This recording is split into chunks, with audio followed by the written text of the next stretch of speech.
Revelation 21. The story begins with God telling Moses to camp near the sea. It's a strategic move, but from the Israelites' perspective, it looks like a mistake. They're cornered, and Pharaoh sees this as his chance to recapture them. When the Israelites see the army approaching, they panic. Can you blame them? They cry out to Moses asking, "Was it because there were no graves in Egypt that you brought us to the desert to die?" It's a moment of raw fear, and honestly, it's relatable. How often do we question God's plans when things look bleak? Moses' response is incredible. He says, "Do not be afraid. Stand firm, and you will see the deliverance the Lord will bring you today." Notice what Moses doesn't do. He doesn't try to fix the situation himself or come up with a plan. Instead, he points them back to God. That's the first lesson for us. When life feels overwhelming, we need to pause and remember who's really in control. God's sovereignty doesn't waver just because our circumstances do. Then comes one of the most famous miracles in the Bible. God tells Moses to stretch out his staff over the sea, and the waters part, creating a dry path for the Israelites to cross. Can you imagine walking through that? Walls of water on either side, the ground dry beneath your feet. It's the kind of moment that would take your breath away. But here's something to think about. The Israelites had to step forward in faith. The path was there, but they had to walk it. That's another lesson for us. Sometimes God makes a way, but we have to trust Him enough to move forward. Meanwhile, the Egyptians follow, and once the Israelites are safely across, God brings the waters back, wiping out Pharaoh's army.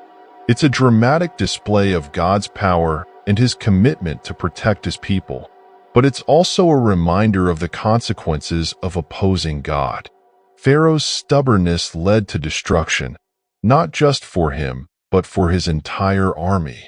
It's a sobering thought and a call to examine our own hearts. Are there areas where we're resisting God's will? Let's talk about how this story applies to our lives today.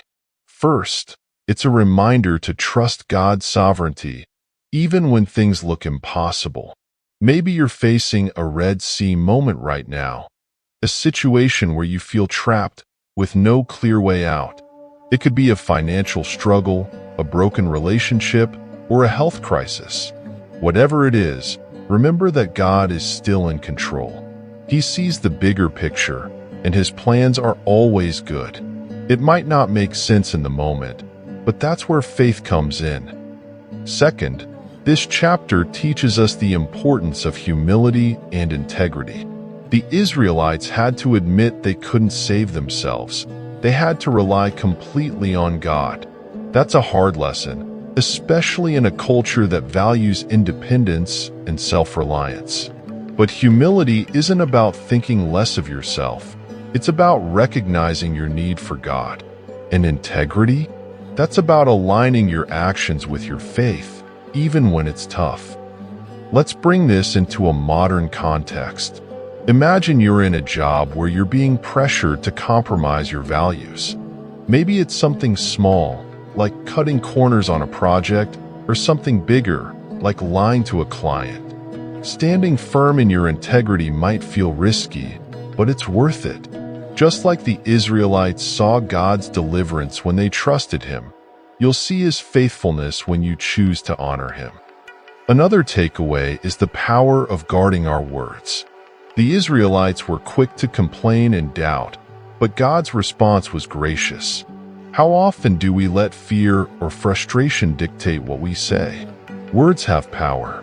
They can build up or tear down, encourage or discourage. Next time you're in a tough spot, try to pause and choose words that reflect trust in God rather than fear. Now, let's talk about diligence and generosity. This story reminds us that faith isn't passive.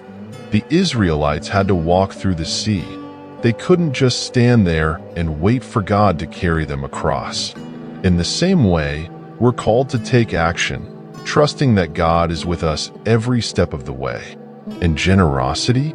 That's about living with an open hand, willing to share what God has given us, whether it's our time, resources, or talents.